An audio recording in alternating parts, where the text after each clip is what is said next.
नमस्कार दोस्तों, स्वागत है आप सभी लोगों का आपके अपने इस यूट्यूब चैनल बाय एमडी धीवर पर। सो दोस्तों, आज का जो हमारा क्लास होने वाला है वो क्लास नंबर 6वां होने वाला है। और आज के क्लास का जो हमारा विषय रहने वाला है वो शिक्षण अभिरुचि, जिसे आप लोग सीडीपी के नाम से जानते हो। और आज की क्लास का जो हमारा विषय रहने वाला है वो मैराथन क्लास आप लोगों का 6वां रहने वाला है। तो जो आप लोगों का ना शिक्षण अभिरुचि का विषय है, इसमें जितने जितने इंपॉर्टेंट है ना, इंपॉर्टेंट जहाँ जहाँ से क्वेश्चन आ सकता है, उन सारे टॉपिक को आप लोगों को ना बहुत अच्छे तरीके से हम लोग पढ़ते हुए चलेंगे, ताकि आप लोगों का अच्छे से ना प्रैक्टिस हो सके। और आप लोगों के पास मोटा मोटी ना 15 दिनों का टाइम बचा हुआ है, तो अच्छे से पढ़िए, क्योंकि 19 जुलाई को आप लोगों का एग्ज़ाम होने वाला है। तो इसीलिए जो जो इंपॉर्टेंट टॉपिक है ना, उसे हम लोग पढ़ते हुए चलेंगे। और आप लोगों को एक चीज़ और बता दूँ, कल से आप लोगों का ना जो रीजनिंग की क्लास है वो भी आप लोगों को मैराथन क्लास के माध्यम से ला दूंगा। और आप लोगों का शिक्षण अभिरुचि और रीजनिंग, इन दोनों टॉपिक को ना आप लोगों को अच्छे से पढ़ूंगा। मतलब दोनों जो विषय है ना, उसको पढ़ाते हुए चलूँगा, ताकि इसमें से अच्छा नंबर आप लोगों का आ सके। तो चलिए, ज़्यादा देर नहीं करते हैं, सीधा सीधा पढ़ने के ऊपर फोकस करते हैं। तो सबसे पहले आप लोगों को क्या करना है, आप लोगों को ना मेरे आंसर लेने से पहले खुद आंसर लेना और प्रैक्टिस करते हुए चलना है, ठीक है। और आप लोगों का जो क्वेश्चन होगा ना, वो लगभग 50% तक की जो कूट वाला क्वेश्चन है ना, वो आ सकता है।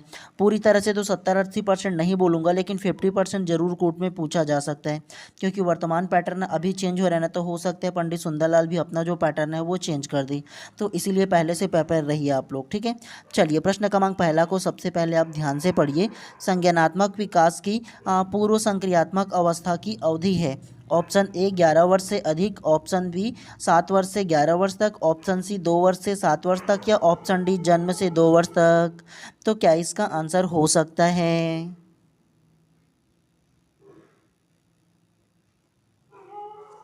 तो प्रश्न क्रमांक पहला का जो करेक्ट आंसर होगा ना, वो ऑप्शन नंबर सी 2 से 7 वर्ष तक करेक्ट हो जाएगा। कैसे? संज्ञानात्मक विकास की पूर्व संक्रियात्मक अवस्था की अवधि है। तो संज्ञानात्मक विकास की पूर्व संक्रियात्मक की अवस्था की अवधि जो होगा ना, वो 2 से 7 वर्ष इसमें करेक्ट हो जाएगा। कैसे? तो ये जान लो।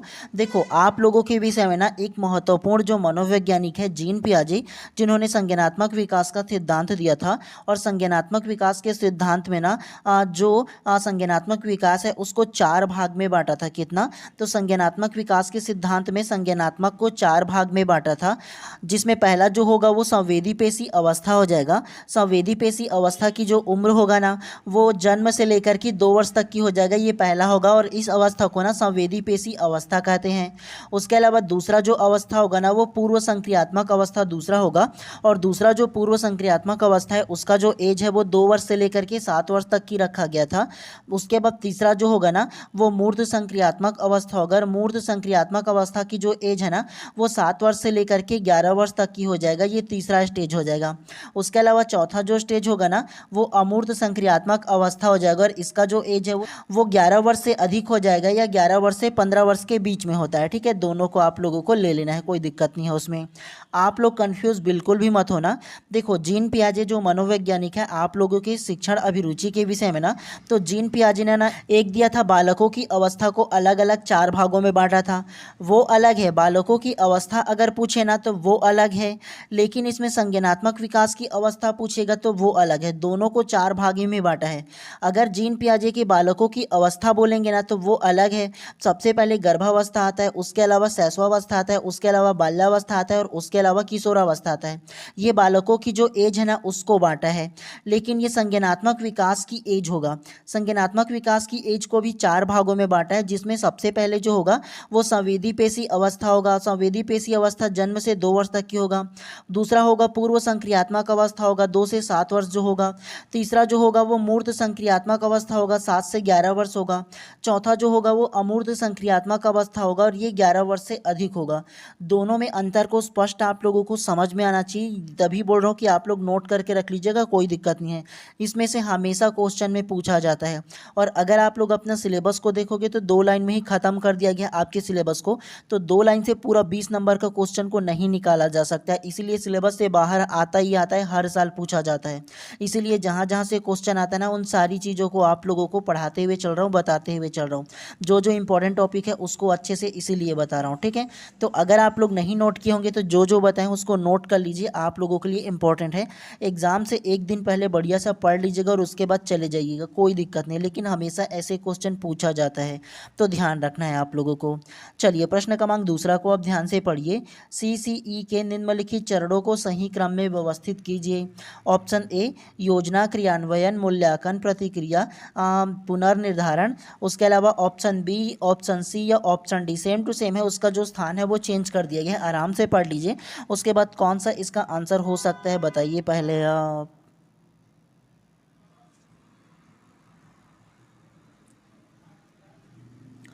तो प्रश्न क्रमांक दूसरा का जो करेक्ट आंसर होगा ना वो ऑप्शन नंबर ए जो है इसमें करेक्ट हो जाएगा। योजना, क्रियान्वयन, मूल्यांकन, प्रतिक्रिया और पुनर्निर्धारण इसमें करेक्ट हो जाएगा। कैसे? CCE के निम्नलिखित चरणों को सही क्रम में व्यवस्थित कीजिए। अब आप लोगों के मन में ये सवाल आ सकता है कि CCE होता क्या है, तो आपको बता दूं CCE का जो फुल फॉर्म है ना वो कंटिन्यूअस एंड कॉम्प्रिहेंसिव इवोल्यूशन होता है। क्या? तो कंटिन्यूअस एंड कॉम्प्रिहेंसिव इवोल्यूशन होता है, तो चाहो तो इसे नोट करके रख सकते हो। और CCE का जो हिंदी में मतलब होता है ना वो सतत एवं व्यापक मूल्यांकन होता है। सतत एवं व्यापक मूल्यांकन कहने का मतलब ये होता है कि एक स्कूल में ना अगर उसमें हफ्ते में मूल्यांकन लिया जाता है, टेस्ट लिया जाता है, तो उसको कंटिन्यू लेते हुए चलना, महीने में लिया जाता है तो उसको कंटिन्यू करते हुए चलना, तो इसी को क्या बोला जाता है? तो इसी को कंटिन्यूअस एंड कॉम्प्रिहेंसिव इवोल्यूशन के नाम से जानते हैं। ठीक है, और इसका जो चरण होता है ना, सबसे पहले योजना बनाना होता है, उसके बाद उसको क्रियान्वयन करना अर्थात लागू करना होता है, उसके बाद जो लागू किए हो, जो टेस्ट लिए उसका मूल्यांकन करोगे, मूल्यांकन के बाद उसका प्रतिक्रिया दोगे मतलब फीडबैक दोगे, और लास्ट में पुनर्निर्धारण करोगे मतलब दोबारा हो सके तो उसका क्या करोगे? टेस्ट लोगे, है ना। तो मूल्यांकन का मतलब क्या होता है? टेस्ट होता है एक प्रकार का। मान के चलो आप लोग कोई भी अगर कुछ काम करना चाहते हो तो सबसे पहले उस काम का योजना ना बनाओगे जी, योजना बना करके उसे क्या करोगे? क्रियान्वयन करोगे मतलब उसे लागू करोगे, इंप्लीमेंट करोगे। अब इंप्लीमेंट कर लिया, टेस्ट आप लोगों ने ले लिया, उसके बाद उसका क्या करोगे? मूल्यांकन करोगे। मूल्यांकन करने के बाद उसका प्रतिक्रिया दोगे कि वो जो मूल्यांकन है वो सही था, गलत था, ठीक प्रकार से हुआ, नहीं हुआ है। उसके बाद पुनर्निर्धारण फिर से करोगे, है ना। तो इसीलिए प्रश्न क्रमांक दूसरा का जो करेक्ट आंसर होगा ना ऑप्शन नंबर ए जो है इसमें करेक्ट हो जाएगा। चलिए नेक्स्ट प्रश्न को पढ़ते हुए चलते हैं इसी प्रकार से। चलिए प्रश्न क्रमांक तीसरा को अब ध्यान से पढ़िए। व्यक्ति को उसके माता पिता के द्वारा उसके पूर्वजों से जो प्रभाव प्राप्त होता है वही उसका वंशानुक्रम है, यह कथन किसका है? Option A Watson, option B Woodworth, option C Peterson या ऑप्शन डी डिंकमेयर।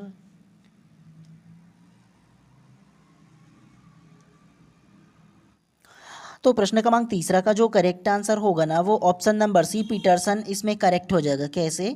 व्यक्ति को उसके माता पिता के द्वारा उसके पूर्वजों से जो प्रभाव प्राप्त होता है वही उसका वंशानुक्रम है, यह कथन किसका है? तो ये पीटरसन नामक जो मनोवैज्ञानिक है ना उसका है। तो चाहो तो आप लोग इसको नोट करके रख सकते हो, अदरवाइज केवल याद रखना आप लोग। ठीक है, और वंशानुक्रम किसे कहते हैं तो आप लोगों को पहले भी बताया था, अभी भी बता दे रहा हूँ। वंशानुक्रम का मतलब ये होता है कि आपको ना आपके माता पिता से जो आप लोगों को गुण प्राप्त होता है, जो आप लोगों को विशेषता उसमें प्राप्त होता है ना, तो उसे ही क्या बोलते हैं? उसे ही आप लोगों को ना क्या बोलते हैं? वंशानुक्रम कहते हैं। ठीक है, जिसमें क्या होता है, मान के चलो किसी के माता पिता अगर एकदम ही गोरे होंगे, इंटेलिजेंट होंगे, तो जनरली उसके बच्चा भी क्या होते हैं? गोरे होते हैं, इंटेलिजेंट होते हैं, है ना। अगर किसी के माता पिता को किसी भी प्रकार से अगर डायबिटीज़ वगैरह होता है तो जनरली एक उम्र के आते आते उसके बच्चों को भी हो जाता है। तो जो गुण आपके माता पिता से आपको मिलता है ना तो उसी को ही क्या बोलते हैं? वंशानुक्रम कहते हैं। ठीक है, मतलब जो गुण है ना वो आपको क्या मिलता है? आपको भी मिलता है जो आपके माता पिता में होता है उसको। ठीक है, तो इसे ही वंशानुक्रम कहेंगे। तो इसीलिए प्रश्न क्रमांक तीसरा का जो करेक्ट आंसर होगा ना ऑप्शन नंबर सी जो है इसमें करेक्ट हो जाएगा। ये जो है ना वो पीटरसन नामक मनोवैज्ञानिक ने कहा था। चलिए नेक्स्ट प्रश्न को पढ़ते हुए चलते हैं। तो चलिए प्रश्न क्रमांक चौथा को अब ध्यान से पढ़िए। निम्नलिखित में से कौन से कारक बाल विकास को महत्वपूर्ण रूप से प्रभावित करते हैं? ए करके दिया है अनुवांशिक, बी दिया है सामाजिक आर्थिक स्थिति, सी दिया है सांस्कृतिक संदर्भ और डी दिया है पालन पोषण। ऑप्शन ए केवल A B C, option B केवल B C D, option C केवल डी सी ए या ऑप्शन डी उपरोक्त सभी।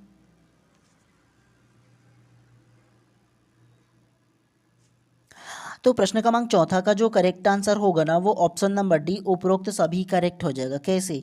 निम्नलिखित में से कौन से कारक बाल विकास को महत्वपूर्ण रूप से प्रभावित करता है?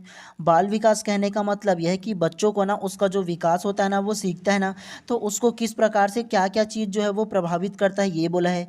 तो अनुवांशिकता भी उसको प्रभावित करते हैं। अनुवांशिकता का मतलब ये होता है कि हेरिडिटी होता है। ये भी हेरिडिटी मतलब अभी आप लोगों को बताया ना कि आपके माता पिता से जो गुण आपको मिलता है, जो विशेषता आपको मिलता है, उसे ही क्या बोलते हैं? अनुवांशिकता बोलते हैं, है ना। तो ये भी क्या करता है? आपके विकास को मतलब बालकों की विकास को प्रभावित करता है। सामाजिक आर्थिक स्थिति भी प्रभावित करता है। सामाजिक आर्थिक स्थिति कहने का मतलब ये होता है कि जिस समाज में वो जो बालक रहता है वो समाज भी उसको प्रभावित करता है। अगर वहाँ का समाज अच्छा होगा, वहाँ बोलने वाले व्यक्ति अच्छा होंगे, शिक्षित होंगे, तो वो जो बालक का विकास है वो अच्छा होगा। अगर वहाँ का समाज ही खराब होगा तो वो जनरली भी क्या होगा? वो भी उसका खराब होगा, बालक जो है वो, है ना, उसका परवरिश भी खराब हो जाएगा। तो इसीलिए ये भी प्रभाव करता है। उसके अलावा सांस्कृतिक संदर्भ भी होता है। उसके अलावा पालन पोषण की शैली भी प्रभावित करता है। मतलब जैसे उसके माता पिता, जैसे उसके फैमिली उसका पालन पोषण करेगा, उसके अनुसार ही उसका विकास होगा ना जी। तो इसीलिए प्रश्न क्रमांक चौथा का जो करेक्ट आंसर होगा ऑप्शन नंबर डी जो है इसमें करेक्ट हो जाएगा। चलिए नेक्स्ट प्रश्न को पढ़ते हुए चलते हैं इसी प्रकार से। आप लोगों के लिए एक कोट वाली प्रश्न है, तो इसको अब आप लोगों को ध्यानपूर्वक पढ़ना है। चलिए प्रश्न क्रमांक पाँचवा को ध्यान से पढ़िए। कथन ए करके दिया है, व्यक्तिगत अंतर लोगों की विशेषताओं, क्षमताओं और व्यवहार में विविधता को संदर्भित करता है। कारण आर करके दिया है, इसको पढ़िए। ये अंतर मुख्य रूप से आनुवंशिकता कारकों के कारण होते हैं। ये काफ़ी हद तक अपरिवर्तनीय होते हैं। ऑप्शन ए, कथन ए और कारण आर दोनों सत्य है और कारण आर कथन ए की सही व्याख्या है। ऑप्शन बी, कथन ए और कारण आर दोनों सत्य है लेकिन कारण आर कथन ए की सही व्याख्या नहीं है। ऑप्शन सी, कथन ए सत्य है लेकिन कारण आर असत्य है। या ऑप्शन डी, कथन ए असत्य है लेकिन कारण आर सत्य है। तो आपको ध्यानपूर्वक पढ़ना और बताना है कि क्या इसका आंसर हो सकता है।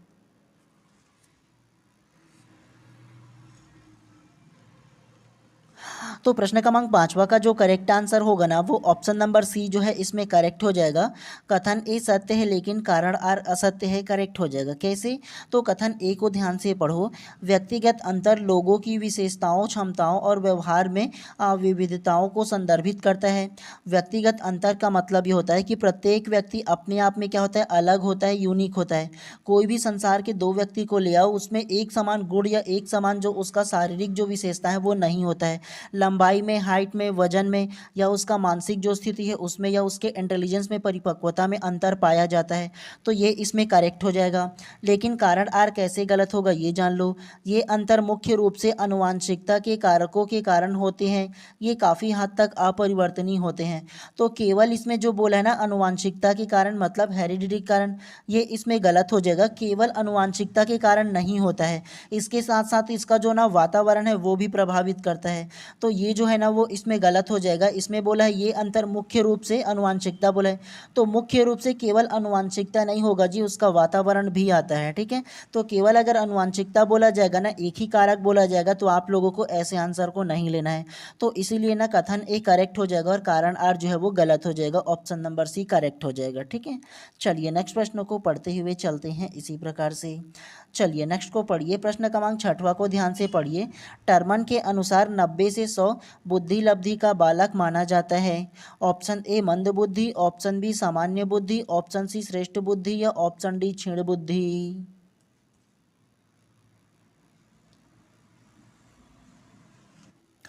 तो प्रश्न क्रमांक छठवां का जो करेक्ट आंसर होगा ना वो ऑप्शन नंबर बी सामान्य बुद्धि करेक्ट हो जाएगा। कैसे? टर्मन के अनुसार 90 से 100 बुद्धि लब्धि का बालक माना जाता है।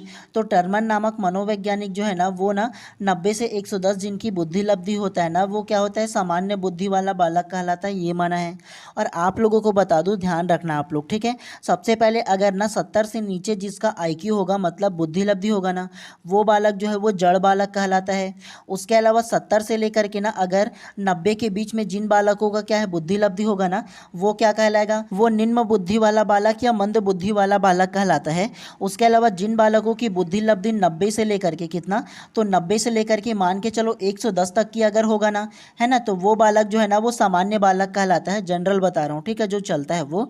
उसके अलावा जिन बालकों की बुद्धि लब्धि 110 से लेकर के ना 120 के बीच होगा ना, तो वो जो बालक है वो प्रतिभाशाली बालक कहलाता है। और जिन बालकों की बुद्धि लब्धि 120 से लेकर के ना अगर ज़्यादा होगा, 120 से अधिक होगा ना, तो वो प्रखर बुद्धि वाला बालक कहलाता है। तो इसे आप लोगों को याद रखना है इसको, ठीक है, इंपॉर्टेंट है आप लोगों के लिए, ऐसे जो क्वेश्चन है वो पूछा जा सकता है ना, तो इसीलिए याद रखना है। प्रश्न क्रमांक 6 का जो करेक्ट आंसर होगा ना, ऑप्शन नंबर बी जो है इसमें करेक्ट हो जाएगा। चलिए नेक्स्ट प्रश्न को पढ़ते हुए चलेंगे इसी प्रकार से। चलिए प्रश्न क्रमांक 7वां को ध्यान से पढ़िए। निम्नलिखित में से कौन सी गार्डनर की मूल बहु सिद्धांत है? ए करके दिया है अस्तित्व संबंधी बुद्धि, बी करके दिया है अंतर्वैयक्तिक बुद्धि, सी दिया है संगीतमय बुद्धि और डी करके दिया है प्राकृतिक बुद्धि। ऑप्शन ए केवल A B C, option B केवल B C D, option C केवल ए सी और डी, या ऑप्शन डी केवल ए बी और डी।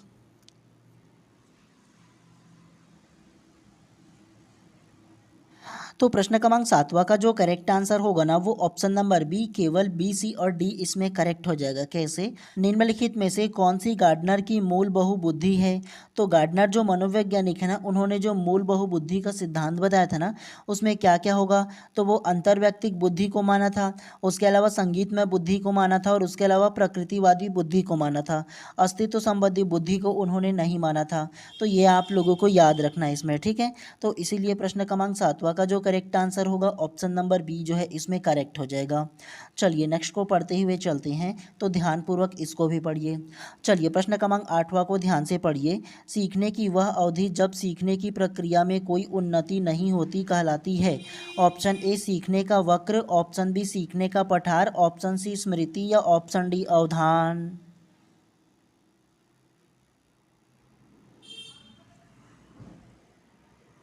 तो प्रश्न क्रमांक 8वां का जो करेक्ट आंसर होगा ना वो ऑप्शन नंबर बी सीखने का पठार करेक्ट हो जाएगा। कैसे? सीखने की वह अवधि जब सीखने की प्रक्रिया में कोई उन्नति नहीं होती है कहलाता है। तो देखो, एक जो मनोवैज्ञानिक है ना, उन्होंने क्या बोला था, उन्होंने ना बालक के जो सीखने का तरीका होता है ना उसको अलग अलग भागों में बांटा था, जिसमें से ना बालकों की एक जो भाग होगा ना वो सीखने का क्या होगा, सीखने का पठार होगा एक।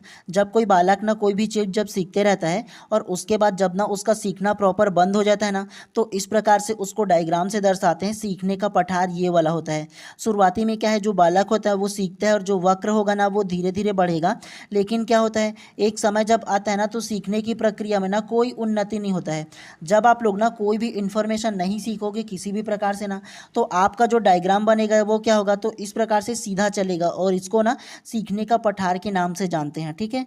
और देखो, कोई बालक जब ना तीव्र गति से सीखता है तो उसका जो डायग्राम है वो सीधा इस प्रकार से ऊपर की ओर बनता है डायरेक्ट, है ना। और जब कोई कुछ भी नहीं सीखता है तो वो क्या होता है, अगर कुछ भी नहीं सीखेगा तो वो क्या होगा, इस प्रकार से सीखने का पठार बनेगा।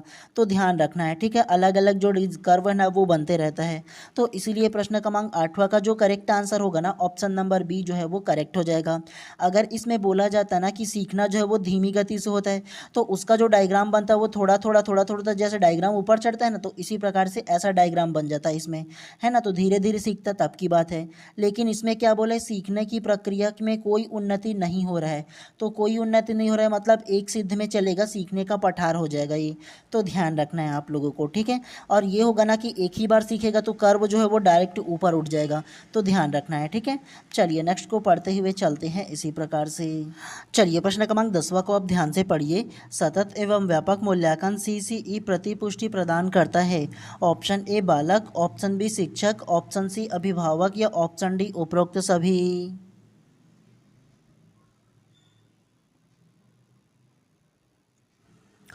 तो प्रश्न क्रमांक 10वां का जो करेक्ट आंसर होगा ना वो ऑप्शन नंबर डी उपरोक्त सभी इसमें करेक्ट हो जाएगा। कैसे? सतत एवं व्यापक मूल्यांकन CCE प्रतिपुष्टि प्रदान करता है। प्रतिपुष्टि का मतलब होता है फीडबैक। तो देखो, सतत एवं व्यापक मूल्यांकन CCE continuous and comprehensive evolution जो होता है ना, जिसे सतत एवं व्यापक मूल्यांकन के नाम से जानते हैं। और ये जो है वो प्रतिपुष्टि अर्थात फीडबैक जो प्रदान करता है ना, वो बालकों को भी करता है, शिक्षकों को भी करता है और अभिभावकों को भी करता है। मतलब अगर किसी किसी बच्चे का हम लोग ना टेस्ट लेंगे ना, तो उस टेस्ट से क्या होता है, एक शिक्षक को ये पता चलेगा कि उन बालकों की क्या गलती हो रहा है, मतलब कहाँ पर वो वीक है, ये पता चलेगा एक शिक्षक को। और वो क्या करेगा, जब अगला टाइम जब वो पढ़ाएगा बच्चों को ना, तो उसमें क्या करेगा, अमूलचूल परिवर्तन करेगा, जिसमें बालक वीक है उसको परिवर्तन करके अच्छे तरीके से पढ़ाएगा। तो उसके लिए ये प्रतिपुष्टि अर्थात फीडबैक होगा। बालक के लिए भी होगा, उसको ये पता चलेगा कि मेरी जो गलती है वो कहाँ पर से, ये उसको पता चलेगा, तो ये उसके लिए भी फीडबैक है। और अभिभावक के लिए ये हो सकता है कि अभिभावक को उन बालकों की ना उसके बारे में पता चलेगा कि मेरा बच्चा जो है वो कहाँ पर वीक है, कहाँ पर नहीं है, तो उसके अनुसार भी उसको क्या करेगा, वो भी पढ़ाने की कोशिश करेगा, परिवर्तन करने की कोशिश करेगा, तो उसके लिए भी ये फीडबैक होगा। तो इसीलिए प्रश्न क्रमांक 10वां का जो करेक्ट आंसर है उपरोक्त सभी इसमें करेक्ट हो जाएगा। चलिए नेक्स्ट प्रश्न को पढ़ते हुए चलते हैं उसी प्रकार से। चलिए प्रश्न क्रमांक 11वां को अब ध्यान से पढ़िए। बुद्धि के निम्नलिखित स्तरों को उसकी आईक्यू श्रेणी के साथ सुमेलित कीजिए। एक तरफ बुद्धि का स्तर दिया है, दूसरे तरफ उसका बुद्धि का रेंज दिया है। पहला उच्च बुद्धि दिया है, दूसरा औसत बुद्धि दिया है, तीसरा औसत से कम बुद्धि दिया है और चौथा गिफ्टेड बुद्धि दिया है। उसी प्रकार से ए करके दिया है 130 से अधिक, उसके अलावा दूसरा 90 से 100, तीसरा करके दिया है सी 70 से 89 और डी करके दिया है 110 से 129। Option A, option B, option C या ऑप्शन डी। और अभी के डेट में इसी प्रकार से जो क्वेश्चन है वो पूछा जा रहा है, तो बताइए क्या इसका आंसर हो सकता है।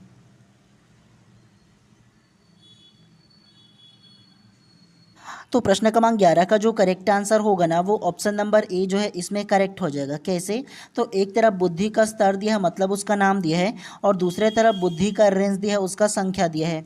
तो ध्यान से देखिए, सबसे पहला उच्च बुद्धि, तो उच्च बुद्धि जो होगा वो कौन सा में आएगा, तो 110 से 129 के बीच जिन बालकों का बुद्धि लब्धि होगा ना वो कौन से आएगा, वो उच्च बुद्धि के अंतर्गत आ जाएगा।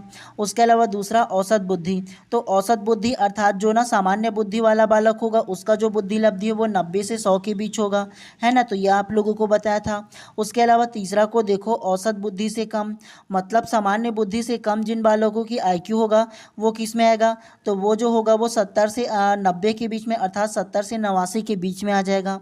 उसके अलावा चौथा देखो गिफ्टेड बुद्धि, गिफ्टेड बुद्धि मतलब ये होता है जो बालक इंटेलिजेंट होते हैं ना, प्रखर होते हैं, उनकी जो बुद्धि लब्धि होता है वो 130 से अधिक होता है। तो इसीलिए प्रश्न क्रमांक 11 का जो करेक्ट आंसर होगा ना ऑप्शन नंबर ए जो है वो करेक्ट हो जाएगा।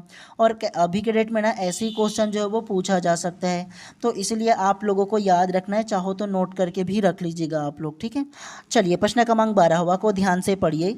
बाल विकास पर निम्नलिखित सामुदायिक प्रभावों का सही क्रम में व्यवस्थित कीजिए। ऑप्शन ए परिवार सहकर्मी समूह स्कूल मीडिया, ऑप्शन बी परिवार स्कूल सहकर्मी समूह मीडिया, उसके अलावा ऑप्शन सी सहकर्मी समूह मीडिया परिवार स्कूल, या ऑप्शन डी मीडिया स्कूल सहकर्मी समूह परिवार। तो क्या इसका सही क्रम होगा, आपको ये बताना है।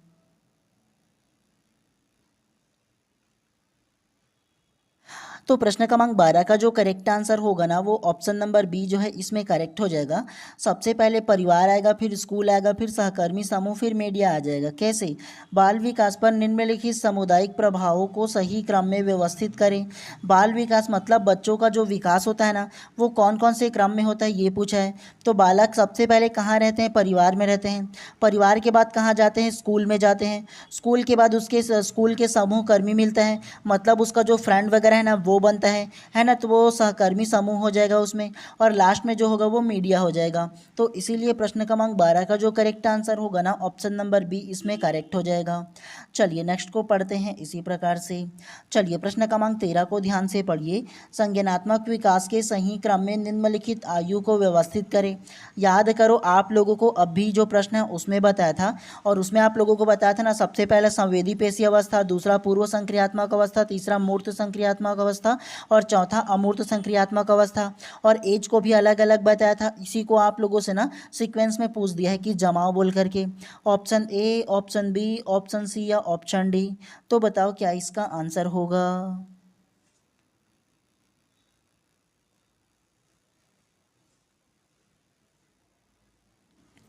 तो प्रश्न क्रमांक 13 का जो करेक्ट आंसर होगा ना वो ऑप्शन नंबर ए जो है इसमें करेक्ट हो जाएगा। कैसे? संज्ञानात्मक विकास के सही क्रम में निम्नलिखित आयु को व्यवस्थित करें। तो याद करो जीन पियाजे की जो संज्ञानात्मक विकास है ना तो उसको 4 भागों में बांटा है। आप लोगों को अभी बताना जो क्वेश्चन नंबर है उसमें, है ना, संज्ञानात्मक विकास को 4 भाग में बांटा है, जिसमें से सबसे पहला जो होगा वो कौन सा होगा?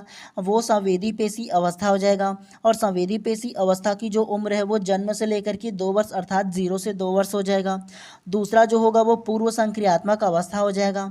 पूर्व संक्रियात्मक अवस्था जो होगा वो 2 वर्ष से लेकर के 7 वर्ष तक की उम्र में बांटा है। तीसरा जो होगा वो क्या होगा? वो मूर्त संक्रियात्मक अवस्था होगा। मूर्त संक्रियात्मक अवस्था को 7 वर्ष से लेकर के 11 वर्ष तक की बांटा है। इसमें 12 दे दिए तो उसमें कोई दिक्कत नहीं है, एक दो उधर उधर हो सकता है। उसके अलावा चौथा जो होगा वो क्या होगा? वो अमूर्त संक्रियात्मक अवस्था हो जाएगा।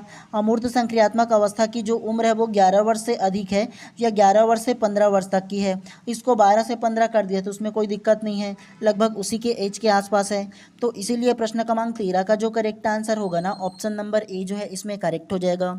आप लोगों के लिए इंपॉर्टेंट है क्योंकि कभी कभी ना दोनों को दे देगा, एक तरफ उसका नाम को दे देगा अलग अलग, संवेदी पेशी अवस्था, पूर्व संक्रियात्मक अवस्था, मूर्त संक्रियात्मक अवस्था और अमूर्त संक्रियात्मक अवस्था, और एक तरफ उसका एज को दे देगा और बोलेगा जोड़ी में मिलाइए बोल करके। तो इसलिए आप लोगों को याद रखना है, इंपॉर्टेंट है आप लोगों के लिए, ठीक है। और आप लोगों को जितना दिन बचे अच्छे से पढ़ना होगा, कम से कम 70+ लाना पड़ेगा क्योंकि डीलेट में मात्र जो है ना वो 2400 सीट है, 2400 सीट से एक भी ज़्यादा नहीं है, तो केवल 2400 लोगों का ही सिलेक्शन हो पाएगा। तो ज़रूरी है आप लोगों के लिए कि ज़्यादा से ज़्यादा पढ़ो, ठीक है, और समझते हुए पढ़ना, खासतौर से सीडीपी जैसे विषय को। तो इम्पोर्टेंट है इसीलिए बता रहा हूँ, ठीक है, पढ़ना जरूरी है ज़्यादा, जितना दिन भी बचे अच्छे से पढ़िए। चलिए प्रश्न क्रमांक 14 को ध्यान से पढ़िए। गर्भ में बालक के विकसित होने में समय लगता है। ऑप्शन ए 140 दिन, ऑप्शन बी 260 दिन, ऑप्शन सी 380 दिन या ऑप्शन डी 280 दिन।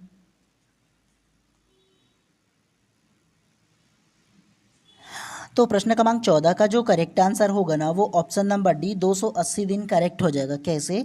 गर्भ में बालक का विकास होने में समय लगता है। तो एक जो बालक है उसको गर्भ में विकसित होने के लिए कितना दिन लगता है? तो आप लोगों को पता होगा जनरली 9 महीना लगता है कोई भी बालक को विकसित होने में। तो उसको दिन में कन्वर्ट करोगे तो कितना होगा जी? दिन में कन्वर्ट करोगे तो 9 गुना करके आप लोग मोटा मोटी 1 महीना में 30 दिन होता है ये लो लोगे, तो दोनों का ऐसे गुना करोगे तो कितना आता है?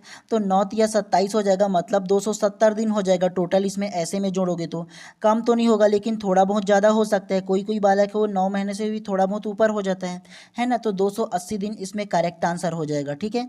मतलब ऐसे महीने में बोलोगे तो 9 माह हो जाता है और ऐसे दिन में कन्वर्ट करोगे तो 280 दिन ना मोटा मोटी अप्रॉक्स लिया जाता है। तो ध्यान रखना है आप लोगों को, ठीक है। तो इसीलिए प्रश्न क्रमांक 14 का जो करेक्ट आंसर होगा ऑप्शन नंबर डी जो है इसमें करेक्ट हो जाएगा। चलिए नेक्स्ट को पढ़ते हुए चलते हैं इसी प्रकार से। चलिए प्रश्न क्रमांक 15 को ध्यान से पढ़िए। सीखना है।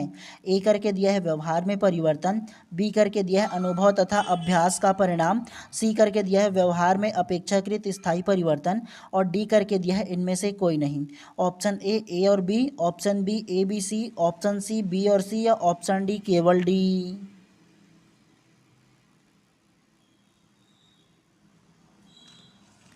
तो प्रश्न क्रमांक 15 का जो करेक्ट आंसर होगा ना वो ऑप्शन नंबर बी केवल ए बी सी इसमें करेक्ट हो जाएगा। कैसे? सीखना क्या है तो आप सीखते कैसे हो? आपके व्यवहार में परिवर्तन होता है तब आप लोग सीखते हो। उसके अलावा अनुभव और अभ्यास के परिणाम स्वरूप आप लोग सीखते हो। उसके अलावा व्यवहार में अपेक्षाकृत स्थायी परिवर्तन के माध्यम से भी सीखते हो। तो सीखना जो होगा वो तीनों इसमें करेक्ट हो जाएगा, ठीक है। तो इसीलिए ऑप्शन नंबर बी को इसमें करेक्ट लिया गया है। चलिए नेक्स्ट प्रश्न को पढ़ते हुए चलते हैं इसी प्रकार से। चलिए प्रश्न क्रमांक 17 को ध्यान से पढ़िए। वंचित पृष्ठभूमि के बच्चों की ज़रूरतों को पूरा करने के लिए एक शिक्षक को चाहिए। ऑप्शन ए उनके बारे में और अधिक जानने की कोशिश करें और उन्हें कक्षा में चर्चा में शामिल करें। ऑप्शन बी उन्हें कक्षा में अलग से बैठाएं। ऑप्शन सी उन्हें अनदेखा करें क्योंकि वे अन्य छात्रों से बातचीत नहीं कर सकते। या ऑप्शन डी उन्हें बहुत सारे लिखित कार्य दें। तो प्रश्न क्रमांक 17 का जो करेक्ट आंसर होगा वो ऑप्शन नंबर ए जो है इसमें करेक्ट हो जाएगा। उनके बारे में और अधिक जानने की कोशिश करें और उन्हें कक्षा में चर्चा में शामिल करें, करेक्ट हो जाएगा। कैसे? वंचित पृष्ठभूमि के बच्चों की ज़रूरतों को पूरा करने के लिए एक शिक्षक को चाहिए। तो वंचित पृष्ठभूमि बोला है, मतलब जो ना जो बालक है वो अगर गरीब होगा, अगर किसी ना वंचित समुदाय से आता होगा, है ना, जिसके पास कोई विशेष सुख सुविधा ना होगा, तो इस प्रकार के बच्चों के लिए एक जो शिक्षक है वो क्या करेगा, उसके बारे में और अधिक जानने की कोशिश करेगा कि वो किस पृष्ठभूमि से आता है, कैसा जो है बालक है वो, कि वो अच्छा जानता है नहीं जानता है कैसा है, ये जानने की कोशिश करेगा। और जो भी कक्षा में चर्चा होगा उसमें बालक को शामिल करेगा। तो ये इसमें पॉजिटिव इसका आंसर हो जाएगा। सबसे पहले आप लोगों को देखना है ये जो प्रश्न है वो निगेटिव है क्या। अगर प्रश्न नेगेटिव नहीं है पॉजिटिव, तो पॉजिटिव आंसर को भी ना देखोगे, जी हाँ। ऑप्शन बी को देखो, अलग से बैठा है, निगेटिव को दर्शाता है। ऑप्शन सी को देखो, इसमें बातचीत करने का मौका ना दे बोले तो ये भी निगेटिव है। ऑप्शन डी को देखो, उनके बहुत सारे कार्य लिखने को दे दे, ये भी निगेटिव है। केवल पॉजिटिव ऑप्शन नंबर ए है, तो ऐसे भी आप लोग छांट सकते हो, ठीक है। खास तौर से ऐसे याद रखोगे या ऐसे बनाओगे ना तो आप लोगों के लिए ईजी होगा। चलिए प्रश्न क्रमांक 18 को ध्यान से पढ़िए। निम्नलिखित में से कौन सी प्रथा विकलांग के संदर्भ में समावेशन को बढ़ावा देती है। पहला करके दिया है बाधा मुक्त पहुंच, दूसरा दिया है सहायक उपकरण और मुक्त प्रौद्योगिकी आधारित उपकरण, तीसरा दिया है नियमित या विशेष स्कूली शिक्षा के साथ साथ घर आधारित शिक्षा का चयन करें, और चौथा दिया है समान संरचना पाठ्यक्रम और मूल्यांकन साधन। नीचे दिए गए सही विकल्प का चयन करें। Option A 1 2 3, option B 1 2 4, option C 1 3 4 या ऑप्शन डी 2 3 4।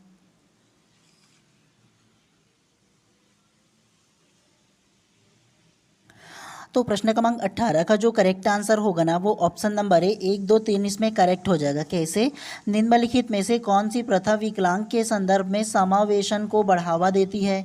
समावेशन का मतलब आप लोगों को पहले भी बताया था। समावेशन या समावेशी का मतलब ये होता है कि एक ही स्कूल में एक शिक्षक द्वारा बिना किसी भेदभाव के जितने भी सारे बच्चे होंगे ना, जो बच्चे अलग अलग जाति धर्म वंश लिंग समुदाय इंटेलिजेंट नॉन इंटेलिजेंट जो बालक है, मतलब सामान्य बालक प्रखर बालक और अधिक इंटेलिजेंट बालक जो रहते हैं, सभी को ना एक साथ और एक जो शिक्षक द्वारा पढ़ाया जाता है और बिना किसी भेदभाव के पढ़ाते हैं, तो इसे क्या बोला जाता है? समावेशन या समावेशी कहा जाता है, ठीक है। और समावेशी को बढ़ावा देता है बोला है, तो समावेशी को बढ़ावा देगा बाधा मुक्त पहुंच, मतलब बिना किसी बाधा के सारे बच्चे पहुंच पाए, ये समावेशन को बढ़ावा देगा। उसके अलावा दूसरा सहायक उपकरण और उपयुक्त प्रौद्योगिकी आधारित उपकरण, तो ये भी समावेशन को बढ़ावा देगा। उसके अलावा तीसरा नियमित या विशेष स्कूल शिक्षा के साथ साथ घर आधारित शिक्षा का चयन करें, तो ये भी इसको बढ़ावा देगा। लेकिन चौथा इसमें गलत हो जाएगा, नहीं आएगा। समान संरचना पाठ्यक्रम और मूल्यांकन, देखो समान संरचना मतलब ये कि सभी को एक साथ एक समान शिक्षा देना तो ठीक है, लेकिन कभी कभी क्या होता है, कई बालक जो ऐसे आपको कक्षा में मिलेंगे जो एक बार समझाने पर समझ नहीं आएगा। कई बालक ऐसे मिलेंगे जिसको 2 3 बार समझाओ तब भी समझ नहीं आता, उसको ज़्यादा अच्छे से और उसके शब्दों में उसके मदर टंग में समझाना पड़ता है। तो सभी को एक समान संरचना या पाठ्यक्रम तो पढ़ा सकते हो, लेकिन क्या है, एक समान आप लोग क्या कर सकते हो, एक समान जैसे पढ़ाना वो नहीं कर सकते। मतलब जो बालक अगर एक बार में नहीं समझेगा उसको दोबारा आपको अच्छे से उसको दोबारा समझाना पड़ेगा।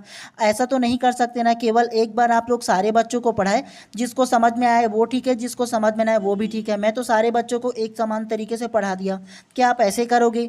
नहीं कर सकते। जो बालक को एक बार में समझ में आ गया वो ठीक है, लेकिन जिनको समझ में नहीं आया उसको आप पर्सनली दोबारा समझाओगे, अच्छे से उनके लफ्जों में आप समझाओगे। तो इसीलिए एक समान इसमें नहीं होगा, इसीलिए इसको नहीं लिया गया है, ठीक है। तो ध्यान रखना है आप लोगों को। तो इसीलिए प्रश्न क्रमांक 18 का जो करेक्ट आंसर होगा ना ऑप्शन नंबर ए जो है इसमें करेक्ट हो जाएगा। चलिए नेक्स्ट प्रश्न को पढ़ते हुए चलते हैं इसी प्रकार से, इसी अंदाज में। चलिए प्रश्न क्रमांक 19 को ध्यान से पढ़िए। आप लोगों के लिए कोट वाली प्रश्न है, थोड़ा सा हो सकता है ट्रिकी हो जाएगा, लॉन्ग फॉर्मेट में दिया है। तो आप लोगों को देखो इसमें क्या दिया है, आप लोगों को कथन ए दिया और कारण आर अलग अलग दिया है, इसको पढ़ना है और आप लोगों को ना इसका आंसर लेना है। सबसे पहले अभिकथन ए को पढ़ो। अनुकूलित शारीरिक गतिविधि के संबंध में विकलांग व्यक्तियों के लिए कार्यक्रम और सेवाएं प्रदान करने के लिए शिक्षकों की तैयारी से है।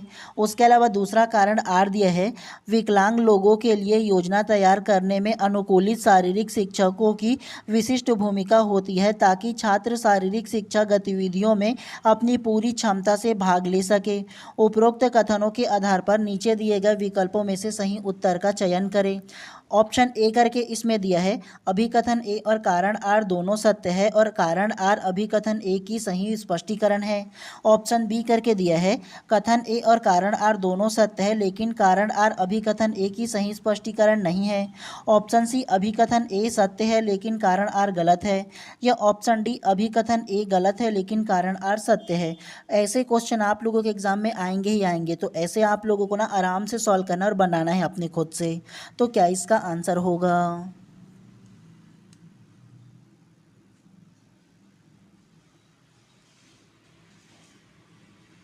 तो प्रश्न क्रमांक 19 का जो करेक्ट आंसर होगा ना वो ऑप्शन नंबर ए जो है इसमें करेक्ट हो जाएगा।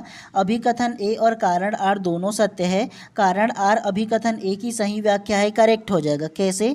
तो सबसे पहले ना अभिकथन ए जो दिया है उसको ध्यान से पढ़िए। अनुकूलित शारीरिक गतिविधि का संबंध विकलांग व्यक्तियों के लिए कार्यक्रम और सेवाएं प्रदान करने के लिए शिक्षकों की तैयारी से है, तो ये अभिकथन ए करेक्ट हो जाएगा।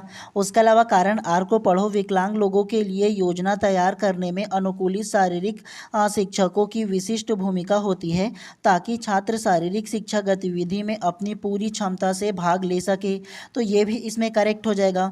तो इसीलिए अभिकथन ए और कारण आर दोनों सही हैं और अभिकथन ए और कारण आर एक दूसरे का क्या है, स्पष्टीकरण कर रहे हैं, तो इसीलिए ये करेक्ट हो जाएगा। ठीक है, अधिकतर आप लोगों को बताया था ना कि ऐसे क्वेश्चन अगर दोनों में रिलेशन होगा ना तो क्या होता है, ये दोनों ही करेक्ट हो जाता है। ठीक है, और दोनों एक दूसरे का स्पष्टीकरण या व्याख्या करता है, अधिकतर यही ऐसे प्रश्नों में सही होता है। तो ध्यान से आप लोगों को समझना और बनाते हुए चलना है। ठीक है, चलिए आज की क्लास के अंतिम प्रश्नों को ध्यान से पढ़िए। प्रश्न क्रमांक 20वां को, ये आप लोगों के लिए इंपॉर्टेंट है। प्रश्न क्रमांक 20वां को देखो क्या बोला है, कॉलम ए एवं कॉलम बी का सही विकल्प में मिलान करना है। एक तरफ विकलांगता के प्रकार दिया और दूसरे तरफ उसकी विशेषता दिया है। ए करके दिया है डिसलेक्सिया, बी करके दिया है डिसग्राफिया, सी करके दिया है डिसकैलकुलिया और डी करके दिया है डिस्थीरिया दिया है।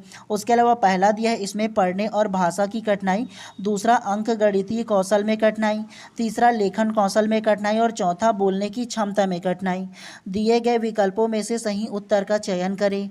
Option A, option B, option C या ऑप्शन डी।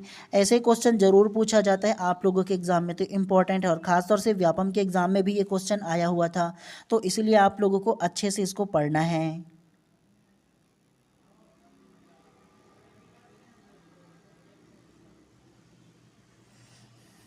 तो प्रश्न क्रमांक 20 का जो करेक्ट आंसर होगा ना वो ऑप्शन नंबर सी जो है इसमें करेक्ट हो जाएगा। कैसे?